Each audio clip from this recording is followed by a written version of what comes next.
नमस्कार प्रिय बंधुओं। प्रवीण जी, आपका अभिनंदन। नमस्कार।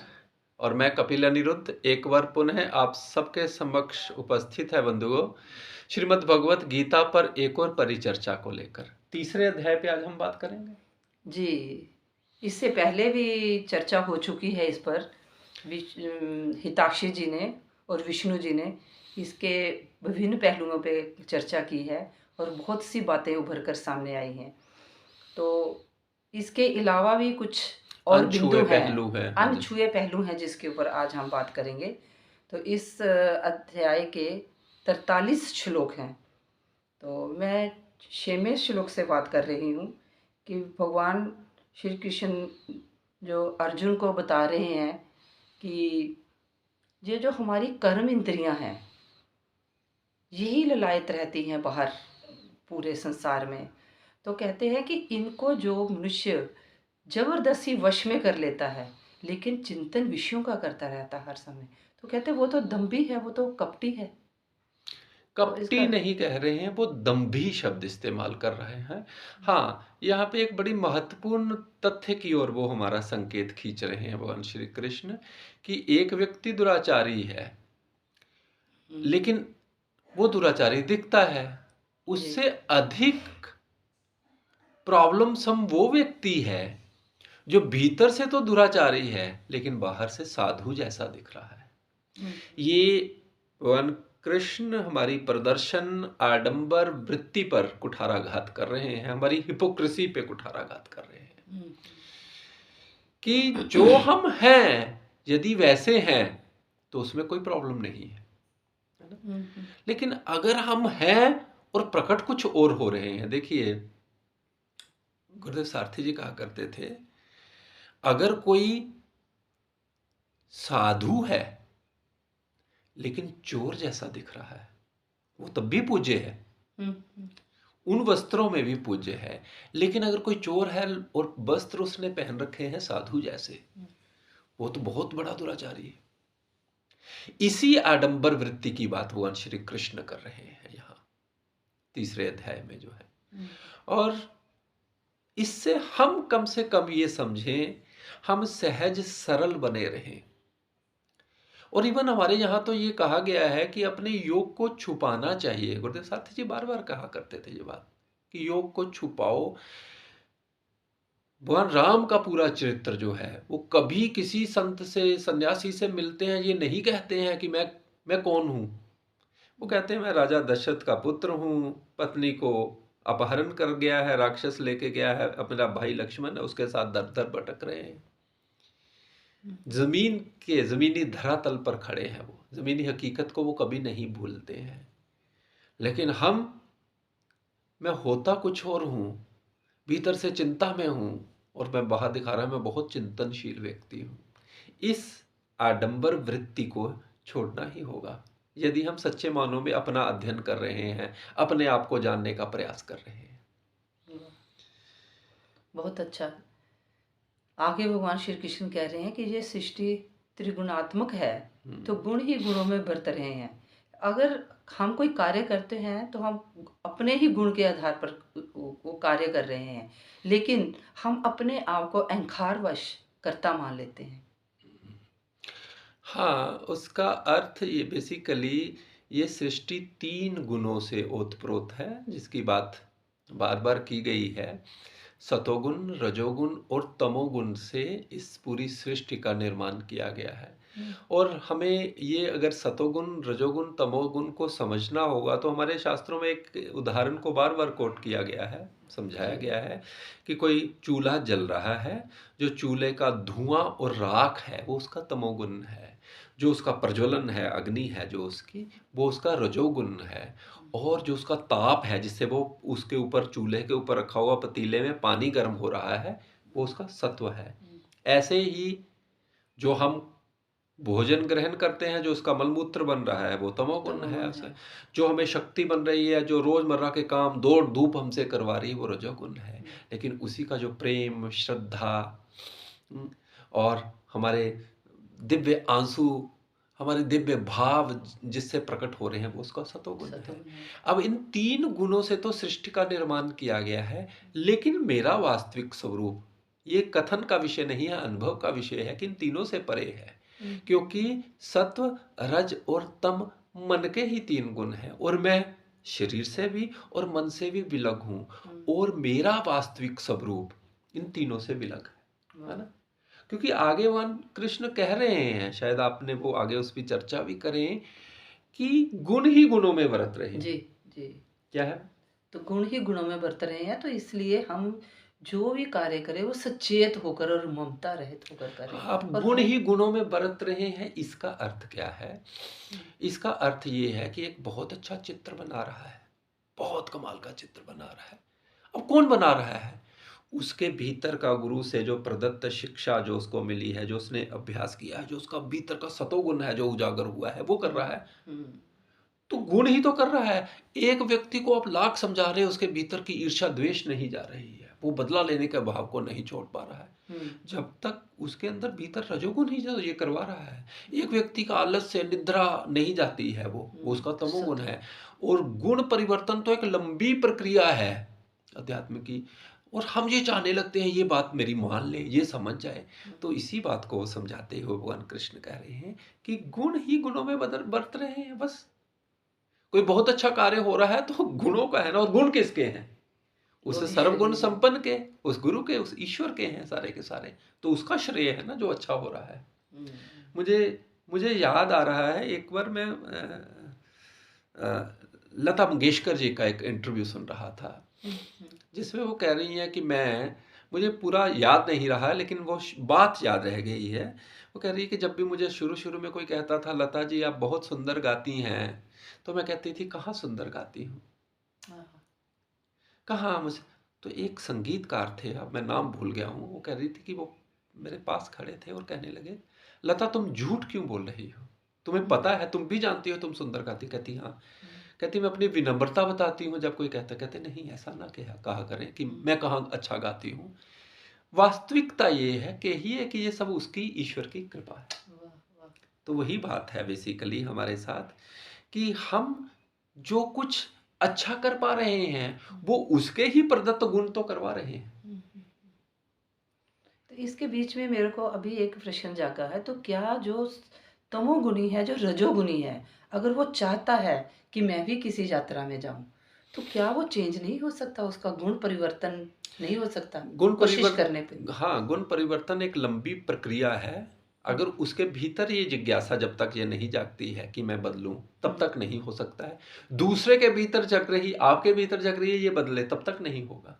जब तक उसके स्वयं के भीतर ये पिपासा, ये जिज्ञासा ये नहीं जगेगी, तब तक संभव नहीं। तो ये राम कृपा ही हो तो तभी हो। हाँ बिल्कुल, उसकी कृपा के बिना ये बात भी नहीं आती है कि हम कुछ बदलाव लाएं, कुछ परिवर्तित हो। जी जी जी, बहुत बहुत ही अच्छा।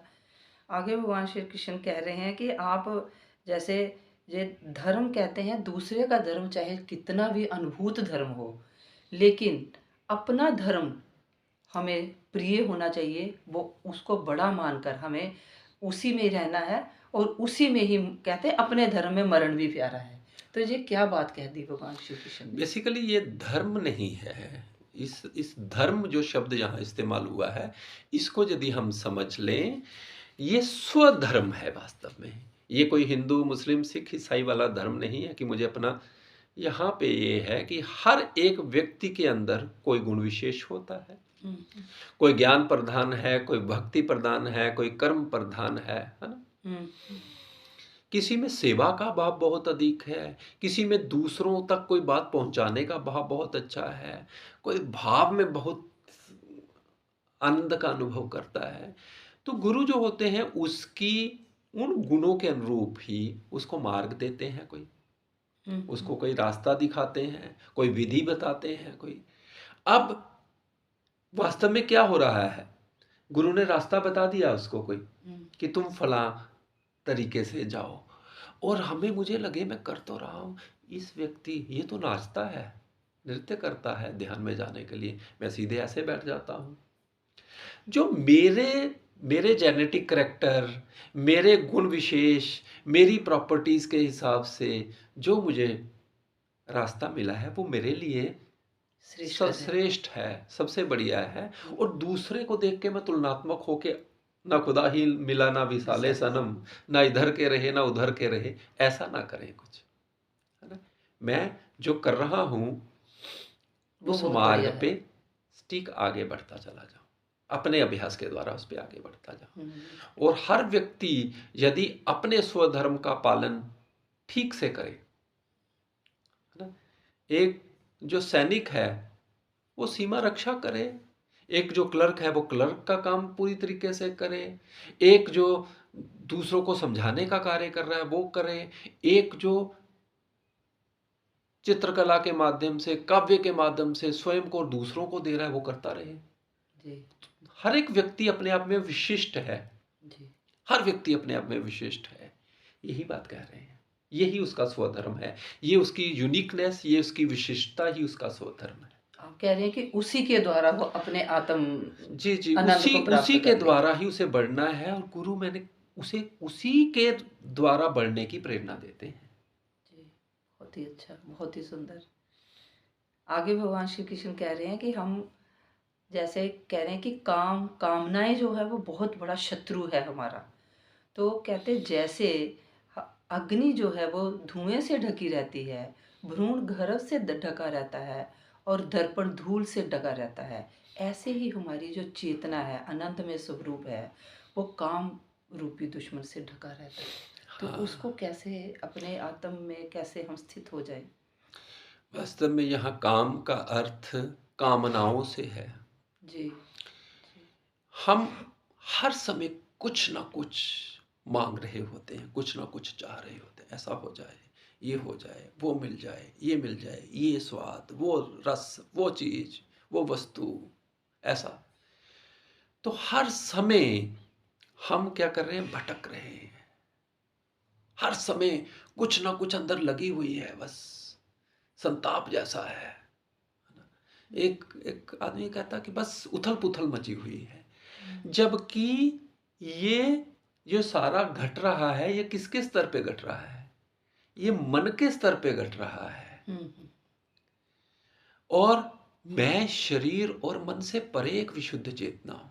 कामनाएं मन के साथ जुड़ी हुई है, उस चेतना में तो स्थिरता है, सुख है, आनंद है। केवल प्रॉब्लम क्या हो गई, मैंने अपने आप को शरीर समझ लिया, मैंने अपने आप को मन, वो गलत आइडेंटिफिकेशन के कारण ही मैं अपने भीतर के सुख को नहीं अनुभूत कर पा रहा हूँ। और जैसे ही व्यक्ति को अपने भीतर के सुख का पता लगता है, फिर वो मांगता नहीं है। अब वो नहीं, अब वो वहां से निकल आता है, मुझे यहाँ से भी मिले, यहाँ से भी मिले। अब वो देने का भाव जगता है, तुम भी लो, तुम भी लो, तुम भी लो। संत कबीर एक जगह पे कहते हैं, चाह गई चिंता मिटी मनवा बेपरवाह, जिसको कुछ नहीं चाहिए वो ही शहंशाह। तो हम भी शहंशाह बने, हम वास्तव में शहंशाह ही हैं। हमने अपने आप को भिखारी समझ रखा है गलती से। अपने उस विशुद्ध स्वरूप के साथ एक रूप होना, उसको अनुभूत करना ही हमें हमारी शहंशाही की समझ दे सकता है। कि हम अपने वास्तविक स्वरूप को भूल चुके हैं कि मैं हूं ही आनंद में। हाँ, और ये कथन का विषय नहीं है, ये अनुभूति और अभ्यास का विषय। ये कहने से नहीं आएगा, जब तक कि गहरे भीतर उतर कर अपने उस स्वरूप को अनुभूत ना कर लिया जाए, तब तक ये बात नहीं बनेगी। आगे भगवान श्री कृष्ण कह रहे हैं, कहते हैं कि जो जड़ पदार्थ हैं इनसे श्रेष्ठ इंद्रियां हैं, इंद्रियों से श्रेष्ठ मन है, मन से श्रेष्ठ बुद्धि है और बुद्धि से श्रेष्ठ हमारा चेतन है।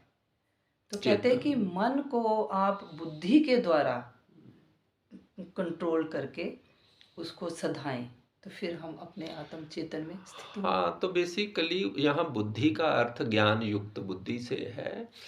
तो ज्ञान युक्त बुद्धि ये कहेगी कि भाई मैं ना ये शरीर हूँ, ना ये मन हूँ, मैं एक विशुद्ध चेतना हूँ, है ना। जो वहाँ पे उथल-पुथल हो रही है इंद्रियों के स्तर पे, मन के स्तर पे, वो मेरी नहीं है।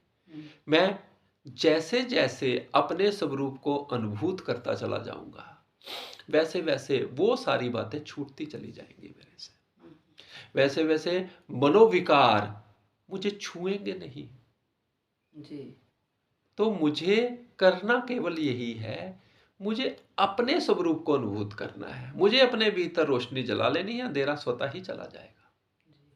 ऐसा ही करना है मुझे। वो कह रहे हैं कि जड़ पदार्थ से मत उलझो, जो बाहर बिखराव है उससे अपने आप को बाहर निकालो और अपने आप में स्थित हो। हाँ, वही बात है कि मैं तो विशुद्ध चेतना हूँ ना, लेकिन ये कहने का विषय नहीं है, कहना ये अनुभूति का विषय है। जी। अनुभूति के द्वारा ही ये बात समझ में आएगी। बहुत बढ़िया। तो आपको ये हमारा चर्चा कैसी लगी, हमें ज़रूर अपनी टिप्पणियों से अवगत करवाएं। तो हम नए विषयों के साथ फिर आपके सामने उपस्थित होंगे। तब तक के लिए नमस्कार। हाँ, नमस्कार। और हमें प्रेरणा देते रहें, सुझाव देते रहें। आपके विचार हमारे विचारों से अगर कहीं टकरा रहे हैं, आपको लगता है कि इस बात को इस प्रकार रखा जाना चाहिए, वो भी बताएं, हमारा मार्गदर्शन भी करें, प्रेरणा भी दें। आप निरंतर हमें प्रेरणा देते रहते हैं, उसके लिए आभार। धन्यवाद।